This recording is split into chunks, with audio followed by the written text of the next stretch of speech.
but I already have my 6505 profile, a Mesa 4x12 V30s IR, a Horizon Devices Nano Attack, and my guitars are tuned to Z. You're breaking my heart, Glenn! Don't you miss the days where guitar players tried to find their own sound and not sound just like everybody else? What the hell happened to metal? We went from all these amazing guitar players doing their own thing to becoming an echo chamber. Echo chamber. Echo chamber.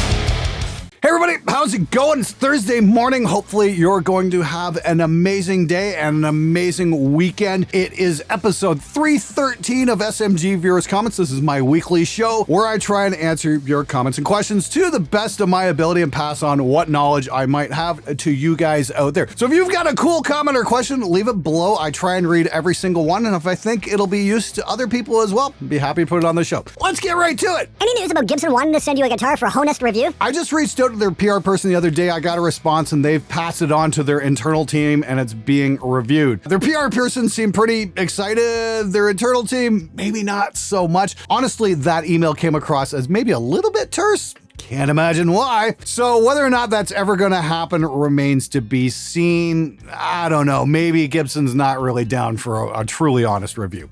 That being said, Court Guitars just reached out to me the other day and it looks like I'm gonna get to do something with them. And I told them straight up, I don't think the guitar is any good, I'm not gonna do the video, but I've heard a lot of really good things about them.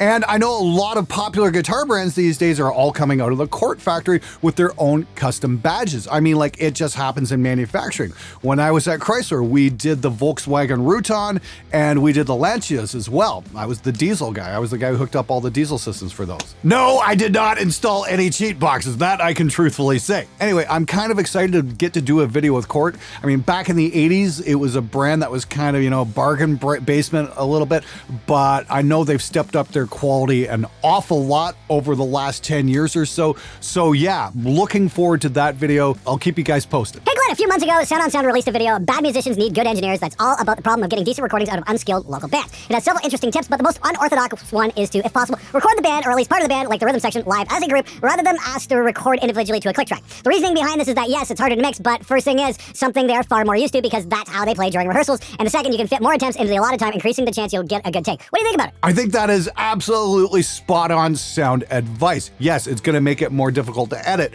but that's not necessarily a bad thing because metal is so fucking over edited these days. It's so predictable and so boring and, well, to quote Rick Beato, so stiff. A little bit of chaos will go a long way. And I think that makes a lot of sense, is record the local bands with the way how they're used to playing together. You're going to capture them at their best that way. A lot of the best rock and roll music was recorded live off the floor. A lot of the best metal albums were recorded live off the floor. You know, the whole just start timelining everything really didn't start happening until the last 20 years or so. And it's really produced some absolutely truly amazing and groundbreaking music. Can't believe I said that with a straight face. What it has done is created an echo chamber. And we're in deep shit because of it. Want a cheap talkback thing? Just one throws doorbell thing with the phone and hook up a lick in the place of the open door button cost about €20 and you just need a phone cable for it. Dude, what the fuck are you trying to say? That made zero fucking sense whatsoever. People, try to have a concise thought in mind before typing something into your phone. It just helps convey ideas that much easier. Just get the free version of Amplitude and it has an amazing model of the Soldano SLO100 included for free. No need to spend $4K on this thing.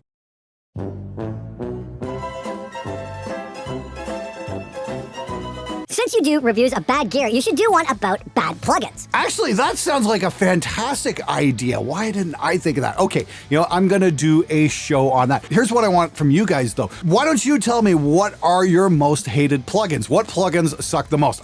Free ones or commercial ones or whatever. I wanna hear from you guys. Give me some suggestions for the plugins that truly suck because I've definitely got a few in mind, but I'm definitely down to checking out some really bad ones that you guys might suggest as well. I think that's gonna be a very fun episode. Hell, we might be able to make an entire series out of this, you know, 5 plugins that suck, 3 plugins you should avoid at all costs, yep, all that kind of stuff. And I don't just mean because of iLock or that kind of thing. I mean plugins that really don't do what they say they're going to do or just plain sound weak. Let me know what you think.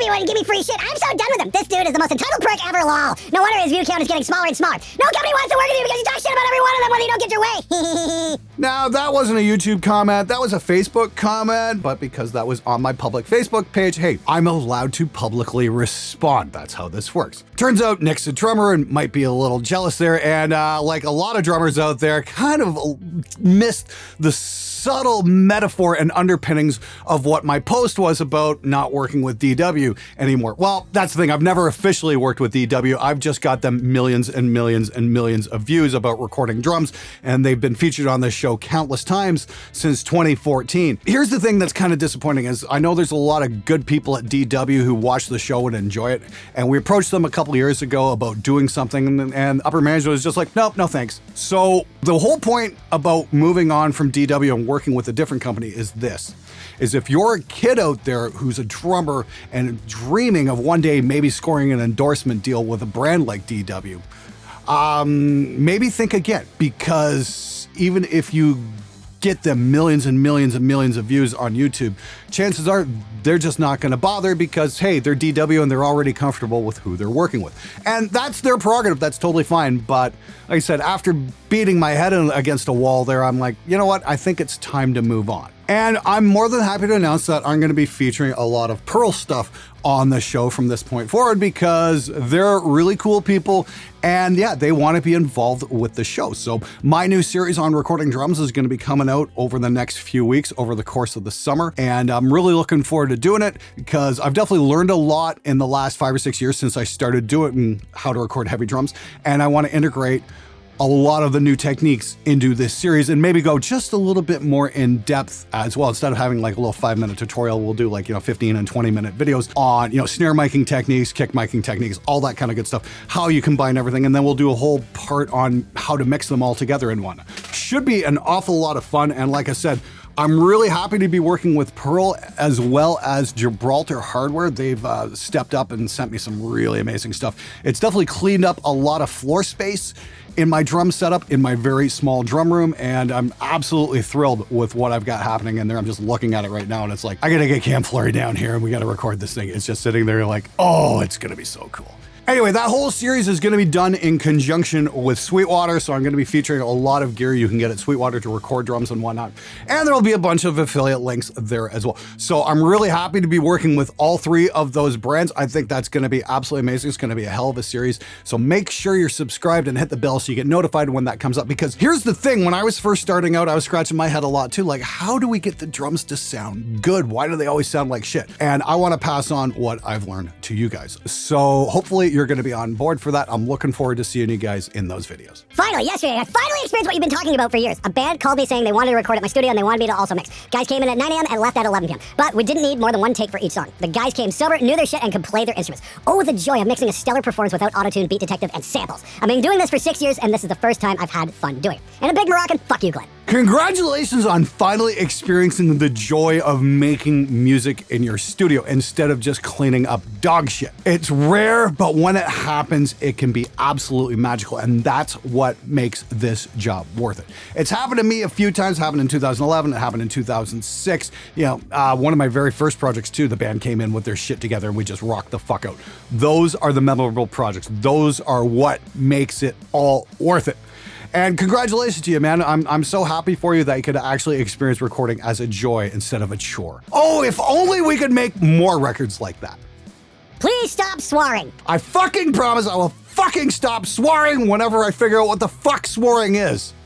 Thanks, Glenn. I always appreciate these kind of videos. Honestly, I prefer to listen to you talk about studio mixing tips over the mainstream top guys because you are straight with us and don't make everything a selling point for some kind of product. You shit the shit and don't bullshit. Thanks as always. Well, thanks, man. I really appreciate that. I try to keep things as honest as possible, even if it does cost me a sponsor every now and then. I know I don't think Mellow Audio is going to be working with me again anytime soon, but they could have sent me a product that was fully functional in all its features, not just a few. Here's the thing. I've got to be honest to you guys. I am responsible to the audience, not to the sponsor. So if a sponsor comes in and wants to do a video, they better be prepared to get the honest truth. And if they can't, well, then I don't do videos on them. It's pretty much that simple. I've definitely turned down more than a few brands over the last couple of years, kind of like, I don't think I can really recommend this to my audience, because I know what it's like to work my ass off for expensive fucking gear, because I did it for years and years and years. And I'm certainly not going to bullshit people out there. Oh, go buy this. This is awesome. I don't want to see people throw their money away on shit. Glenn, I can't trust your reviews anymore. They're all sponsored. Give me a single reason to believe you're unbiased. You're kidding, right? Dude, have you not been fucking paying attention? Yeah, go watch the Mellow Audio video. It's called Losing a Sponsor.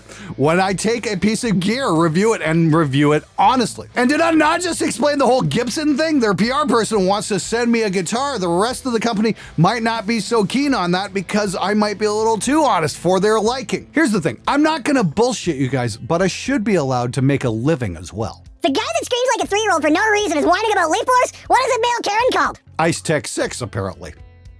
Hey, fuck you, Glenn. You should give us an episode on why it's not cool to get fucked up and try and record and get distracted by drugs or beer during sessions when other band members aren't focused on partying. Maybe giving us your personal experiences with that. Trust me, I love my Mary Jane and can enjoy a good drink, but I've been there where you locked in and everything is going great and one guy ruins it because you're worried about loading up ball or up or guzzling some booze instead of tuning their instrument. Yeah, you know, I've seen that go both ways, where it can kind of ruin a session or it can kind of enhance things as well. I remember we had a drummer come in who was really nervous about this double bass part, and he wasn't getting it, and he was a little bit younger. He's like, I want to go home. He was really frustrated. So the guitar player walked outside and, they went and burned one. Hey, that's legal in Canada now. And came back in, the drummer just nailed it. And it's like sometimes, it can take the edge off a little bit and help calm you down. That is the first time I've ever seen cannabis used as a performance-enhancing drug, but hey, there you go. Usually it goes the other way.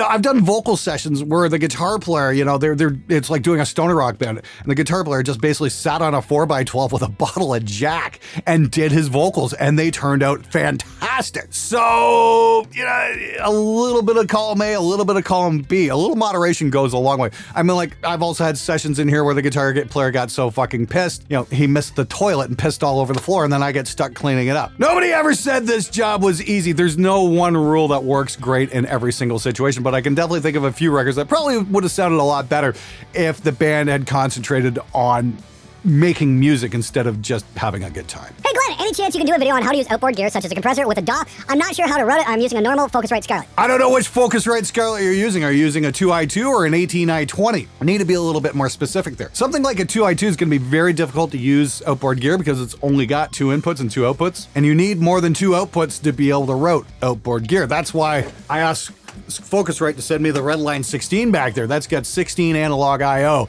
and oh boy, is it ever awesome. I've got a whole rack here just off camera of outboard gear that I'm running to it, and I've got another rack over here of outboard gear that I'm running to it, and then I've got the Cranboard 500, which is running on an ADAT connection in and out as well. So I've got a ton of outboard gear and I get to use all of it now, which is absolutely amazing. The newer 18i20s, you should be able to route at least 6 outputs. So you should be able to do something. And using a program like Reaper is really easy with the RIA insert plugin. I use it all the time. Maybe I should do a dedicated video on that. That might be a fun one to put together. I should see if I can pull up my copy of Studio One and what else do I got? Cubase, and see how that works as well. That might be something worth exploring.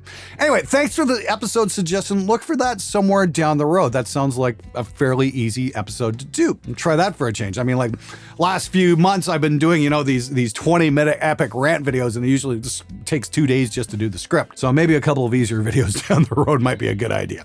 Thanks, man. Those collapsible nylon hampers make great bass traps when stuffed tight with random old clothes. Also, the bookshelf idea you mentioned before is great. Can also use large bookcase to make a diffuser by pulling all the books out to random points. Works incredibly well. Ah, yes, the old budget home acoustics thing. I should really do an episode on that. The thing about the clothes hampers is, yes, if you stuff them in the corner, that's great. The thing is, though, you're going to want them to go up to at least speaker level. So you might want to stack them as well. That's something I should totally investigate and see about getting and show you guys how to do it. I think I'm going to do an episode on budget DIY acoustic treatment. Should be a lot of fun. And Yeah, that's a really good suggestion. Once again, I gotta go back to Reed Shippin's house. I went to his place after Summer NAMM one year. He had a party going on. We checked it out. We got to check out his mix room. And this guy's like one of the top Nashville mix engineers. And the only acoustic treatment he's got in his room, other than the slightly angled ceiling, is bookshelves. And I'm like, that is the smartest thing I've ever seen. That is so cool. He's just got them like 6 books stacked vertically, then 6 books stacked horizontally, and just alternating. And then the other side of the room does the exact same thing. Absolutely sounds incredible in that room, and that is a very cost-effective way of doing things, especially if you can find, a bookstore that will sell old hardcovers for dirt cheap. Apparently the thing to go looking for is maybe a law library collection of books that you can get at bargain basement prices. Just look around at garage sales, secondhand shops, that kind of thing. You might just luck out. Definitely a cheaper way of doing acoustic treatment than the commercial method. That's for sure. That wake up thing is the best. Can you please do another one that says, the show's over, now stop watching YouTube and go do some work? I think that's a great suggestion, Todd. That might just be the new ending for the show. All right, show's over. Get the hell out of here and go do some work, you lazy fucks!